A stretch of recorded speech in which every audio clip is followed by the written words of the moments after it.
O'zbekiston Respublikasi Qurolli Kuchlari tashkil etilganligining 34 yilligi hamda 14-yanvar Vatan himoyachilari kuni munosabati bilan Quva tumani axborot kutubxona markazida tuman hokimligi, Ma'naviyat va ma'rifat markazi tuman bo'linmasi hamda tuman axborot kutubxona markazi hamkorligida huquq-tartibot idoralari xodimlari ishtirokida Zakovat intellektual o'yini tashkil etildi. Mazkur tadbir Vatan himoyachilari o'rtasida ma'naviy ma'rifiy muhitni mustahkamlash, ularning intellektual salohiyatini oshirish, shuningdek, xizmat faoliyati bilan birga bilim va tafakkurni rivojlantirishga qaratilganligi bilan ahamiyatli bo'ldi.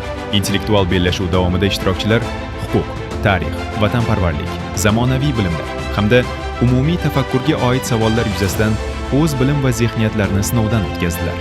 Yakuniy natijalarga ko'ra, Ichki ishlar bo'limi xodimlari jamoasi faxrli birinchi o'rinni qo'lga kiritdi.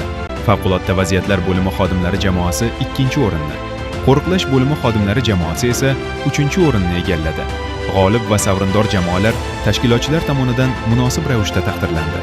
Tadbir ishtirokchilari ushbu intellektual o'yin xizmat faoliyati bilan bir qatorda jamoaviylik, hamjihatlik va sog'lom raqobat muhitini yanada mustahkamlashga xizmat qilganini ta'kidlashdi.